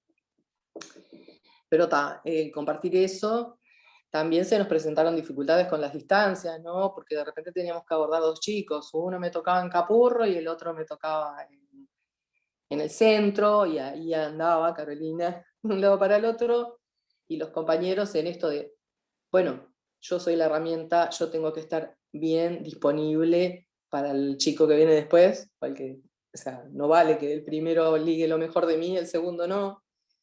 En esto de hacer entender también que no es algo como cuadriculado, que son tantas horas y tantas horas. En esto que contaba Maida del acompañamiento escolar, está como más reglado el encuadre, porque es en el colegio, ¿no? En la escuela o en el liceo ya tenemos un encuadre de los horarios. Igual con la pandemia se nos desreguló todo, pero igual siempre hay como un encuadre más específico. En estos casos era mucho más flexible, pero también exigido. Tuvimos que poner a prueba nuestra creatividad, mucho. Pero estaba eso bueno de esa relación entre los compañeros de transmitir, intercambiar, tirarnos piques, como decimos.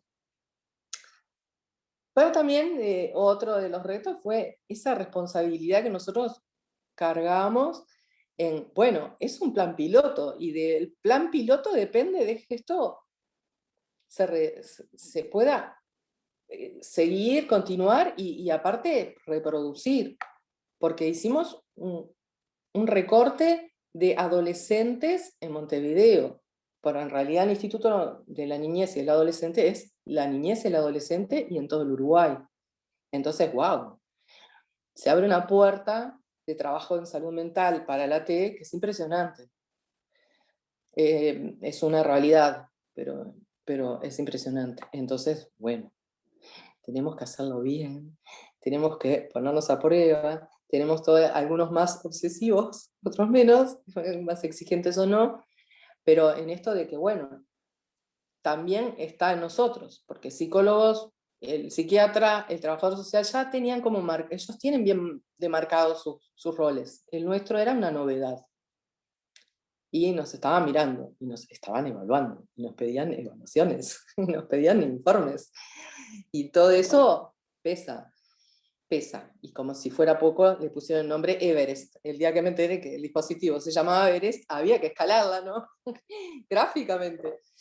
Pero bueno, ahora sentemos una pertenencia por ese dispositivo, terminó y nos recontrataron. Vieron, y bueno, hubo una evaluación y a los chicos, a las instituciones, devoluciones del trabajo para poder hacer una evaluación completa de si hubo cambio. Bueno, personalmente lo vi. También tuvimos que trabajar mucho la tolerancia a la frustración porque nos encontramos con casos muy complejos y bueno, hacemos lo que podemos con lo que tenemos, ¿no?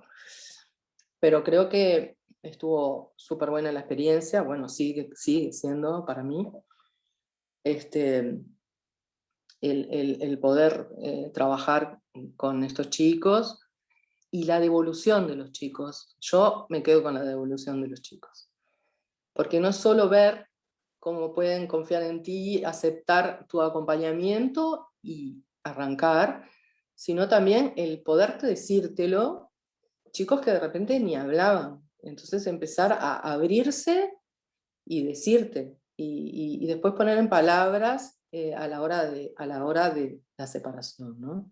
Bueno, no la quería hacer tan larga, me parece. Pero bueno, compartirles eso, que para los ATES es otra opción que se abre, que creo que se puede replicar mucho más en cuanto a franja etaria y en cuanto al Uruguay en sí, o sea, que ATES en el interior. Y compartirles esa experiencia que fue muy rica, la verdad que fue muy rica.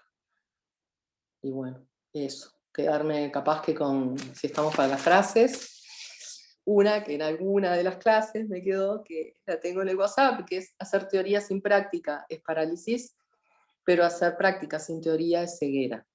Estamos trabajando con gente, no es que se me rompe y me salen como la torta y hago otra. Es una gran responsabilidad y bueno, por eso creo que la mayoría de los ATs, no puedo hablar por todos, continuamos formándonos en las áreas que nos van gustando más o que nos van atrayendo más o que sentimos más flaqueza, ese compromiso de hacerlo mejor y de trabajar mejor y de continuar formándonos para trabajar mejor. Bueno, de nuevo les agradezco. Muchas gracias, Carolina. Muchas gracias por mostrarnos cómo la figura de la T se va haciendo un camino en instituciones públicas y además es una figura demandada y muy bien valorada y, como tú dices, es una puerta abierta a muchas posibilidades, ¿no? No solo en Montevideo, queda al interior, queda muchas cosas, ¿no? Bueno, reitero mi agradecimiento a todos ustedes. Yo les animo a la gente que vuelquen sus preguntas. Y nada, mientras dejamos unos minutitos por si quieren escribir, hay aquí algunas que ahora lancearé. Contarles a la gente que bueno, la Tecnicatura de Acompañamiento Terapéutico solamente se dicta en la Universidad Católica, es la única tecnicatura en el país, son 2 años, es una formación en pildorita, bien concentrada, pero muy bien preparada, que está reconocida por el Ministerio de Educación por el MEC. Y bueno, si hay alguien que le interese, las inscripciones están abiertas, pueden meterse en la página web de la Universidad Católica y ahí le pueden agendarse para una entrevista. Y bueno, nada, aquí hay comentarios que van llegando. Gracias, muchas gracias, Maida. Muy buena la intervención de Javier, gracias a todos. Dice Sandra, dice, muy interesantes las exposiciones, muchas gracias. Tengo una duda con respecto a cuánto tiempo diario están los acompañantes con los pacientes. No sé si alguien quiere comentar. Alguno de los expositores, va a depender un poco de la... Creo que depende mucho Claro. del objetivo, ¿no? Porque claro, así como decíamos en el acompañamiento escolar, de repente el chico necesita un par de horas o de repente que lo acompañen todo el horario. En los adultos depende también los objetivos. En este proyecto, por ejemplo, son 15 horas no presenciales con el chico, porque nosotros tenemos que proyectar el trabajo, reunirnos con el equipo, supervisar. Entonces es como 15 horas, pero no solo con el chico. Entonces, depende de los objetivos, cómo nos vamos moviendo. Capaz que para empezar a generar un vínculo tiene que ser, capaz que poco tiempo para más seguido, de repente con las personas, depende también Sí, la un situación. poco, digo, de la mano de esto que decía Carolina, depende del caso también. Una de las cosas, digo, en general hay algunos autores que dicen que el acompañamiento terapéutico es la clínica del caso a caso, ¿no? Cada caso es único. Entonces, en función de la patología, los objetivos y demás, es que se piensa, bueno, qué es lo mejor para ese paciente para llegar a esos objetivos. Caso de adulto mayor, por ejemplo, con un niño de repente uno puede pensar una frecuencia de, depende del objetivo, puede pensar una frecuencia de, yo qué sé, 3 veces por semana, por ejemplo, o si es una institución educativa, a veces va todos los días, ¿no? En el turno del chico. A veces dentro de una institución educativa con ese chico puede ir algunas veces por semana o algunas horas que son las que el chico necesita. Por ejemplo, de repente dice, bueno, el niño está 4 horas en la escuela, pero en gimnasia no precisa, por ejemplo, porque funciona bien, no hay ningún problema. Sí precisa, por ejemplo, en matemática o en esto. Entonces, bueno, puntualmente se piensa para ese horario. Caso de adultos mayores, como estaba Sebastián contando, es medio inviable por el propio adulto que sea todos los días y un horario extendido, si pensamos solamente en estimulación cognitiva. Pero creo que esto también es la parte plástica del acompañante flexible del acompañamiento terapéutico, ¿no? Que se adecúa al paciente. No es que, bueno, el acompañante es esto, entonces lo meto como a presión en los tratamientos o en el paciente, sino que se piensa el paciente, es al revés, o sea, pienso el paciente y me adapto a lo que ese paciente necesita. Entonces es súper amplio, es amplio el tiempo, la frecuencia, es amplio los ámbitos en que trabaja y es amplio las franjas etarias. Acá ven que de repente tenemos, bueno, parálisis cerebral, adulto mayor, Carolina está con adolescentes, o sea, es todo aquello que necesite una ayuda, digamos, y otra de las cosas que dijo Carolina, y me quedo con esto nada más, es que el acompañamiento terapéutico es como una especie de meseta, ¿no? O sea, al inicio hay una etapa de establecimiento de vínculo y ahí también se conoce de alguna manera o se piensa cómo voy a trabajar. Hay una subida donde ahí se trabaja, hay trabajo de estrategia directamente, meseta donde se evalúa y se consolida lo que hice, y una despedida, como decía Carolina, que la despedida no es, bueno, con vos teníamos este objetivo, lo logramos, chao, mañana no vengo más. Sino que de alguna manera hay que ir bajando esa frecuencia y esa carga horaria para ir colaborando también con el paciente a que se siga funcionando solo, porque otra de las cosas bien importantes del acompañamiento terapéutico es que el acompañante no es una prótesis, es un bastoncito, digamos. No es que voy a adherirme al paciente y voy a estar eternamente con ese paciente, sino que se supone que yo tengo que ingresar al caso, aplicar estrategias, intervenir, generar algunas habilidades y después retirarme, porque lo que se pretende en la mayoría es la autonomía. Posible, como decía Sebastián, ¿no? Obviamente la autonomía no va a ser la misma en un adulto mayor que en un, yo qué sé, adolescente, por ejemplo, ¿no? Mayra, simplemente reafirmar justamente lo que tú estabas diciendo, al igual que Carolina, por supuesto. Hay que acompasar la necesidad de ese paciente, o sea, no acelerar esos procesos. ¿Ah? O sea que tampoco ir adelante, sino ir al ritmo de su aprendizaje, todo lo que nosotros le podamos aportar, ese bagaje que le podamos aportar y ser útil, no apurar esos tiempos porque eso también es vital y puede llegar a ser contraproducente. Eso nomás. Bueno, se siguen sumando las felicitaciones, excelentes exposiciones a todos, muchas gracias. Yo acá también quiero agradecer, como ha comentado antes Sebastián, a Clementina Tomás, que es parte del equipo de dirección del equipo de Montevideo, de dirección de la Tecnicatura, que ayuda a organizar también toda esta Open Lecture y detrás de los correos para poder cuadrar los horarios y los envíos y todo, así que también gracias a Clementina. Y bueno, se suman, dice, felicitaciones María Maida y mis colegas, qué buen trabajo realizado. Heidi, Marisela, excelentes intervenciones, muchas gracias. No sé si alguien más tiene alguna pregunta, alguna consulta específica. Yo creo que los expositores han sido muy claros y han mostrado como este abanico amplio de las oportunidades de hacer y lo que queda por hacer y el desafío que puede tener un acompañante terapéutico, ¿no? Y más ahora con la nueva ley de salud mental, la necesidad para esa intervención, esa diada de intervención y evitar los ingresos, la figura del acompañante es clave, ¿no? Entonces se abre un abanico de posibilidades muy grande.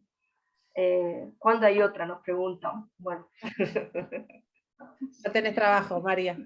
Más adelante, sí, eso. Bueno, muchas gracias, gracias. Bueno, si no hay ninguna otra consulta, creo que podemos ir cerrando. Yo reitero mi agradecimiento a los expositores, a Javier Ramón, a Sebastián, a Carolina y a Maida, que está ahí siempre al pie del cañón. Y nada, de mi parte agradecer a todos y bueno, nos vemos en otra. Que si a alguien le ha picado el gusanillo de lo que es esto de la T, bueno, que me puede escribir a mí en la página de la Tecnicatura o bien a través, ofertar una entrevista y bueno, y lo sumamos al equipo. Bueno, muchas gracias a todos. Gracias a todos. Gracias.